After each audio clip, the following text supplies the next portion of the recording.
Roland, thank you for meeting with us today. Congratulations on Anonymous. I liked it a lot. It's a great film.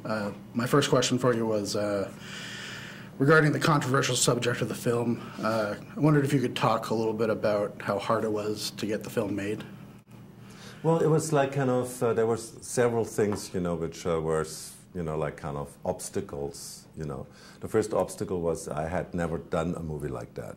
I had done a lot of other movies like that, so it was a little bit like a stretch for me, people to believe that I can do it.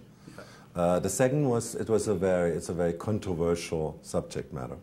So whenever there is like controversy in the air, the people like say, is it like kind of, will it hurt the film? Will it, help the film? Luckily for me, like kind of they decided it will like help the film, which then in a way helped me make the film. And for me, I'm always like say, like art, if it's true art, should provoke, should say something.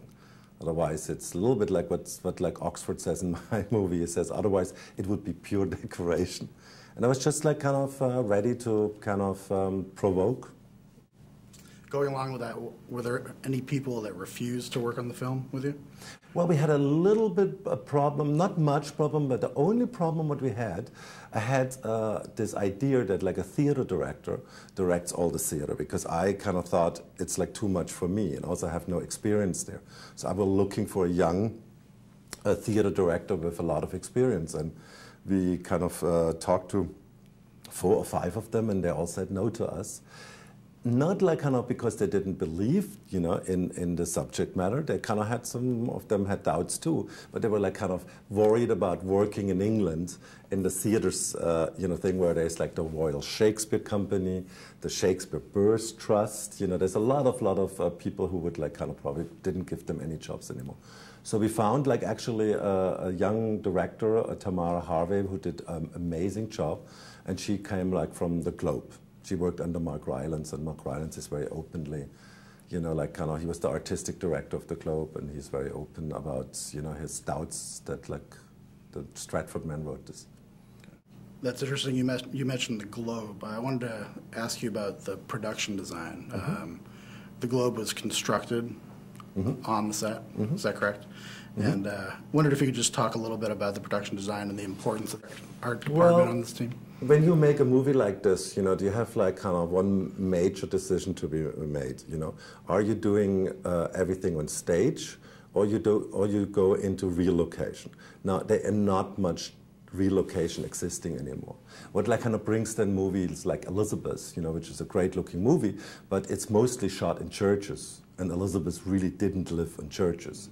So what we had like kind of anyway decided to make everything on stage, we kind of could build everything exactly how it looked, which is like kind of a very rare thing, in these kind of movies, and we're very proud of it, and we did a lot of research. Also because we have such a controversial a subject matter, we thought we have to be extremely accurate with how it looks. The film itself seemed to encompass a lot of Shakespearean themes. Was that something you're conscious of, or was it sort of inevitable with the subject matter? When I first time encountered the script, like 10 years ago, it was not like that. It was actually only the triangle story between, Oxford, like William Shakespeare, and Ben Jonson. And I kind of told, and it was a little bit like Amadeus, the film is about jealousy. And I kind of said like to John, I don't want to do Amadeus again. I also, and I kind of said like, somewhat I have the feeling this should be about something else than that Shakespeare, like William Shakespeare of Stratford didn't wrote these plays. And then we like kind of talked, and then we like kind of talked about the time, and then it hit us all of a sudden, the movie should be actually about succession. Because a lot of Shakespeare's movies, about, Shakespeare's plays are about succession. And then I kind of said I found a couple of theories about the Earl of Oxford, which seemed very, very Shakespearean to me. This is called the Prince Tudor, that he had a son with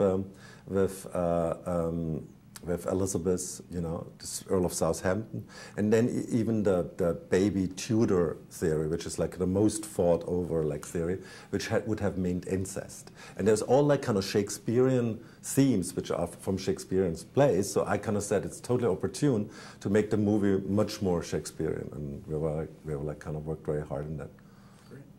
Well, great. Thank you very much, Roland, for meeting with us today. Appreciate it very much. Okay.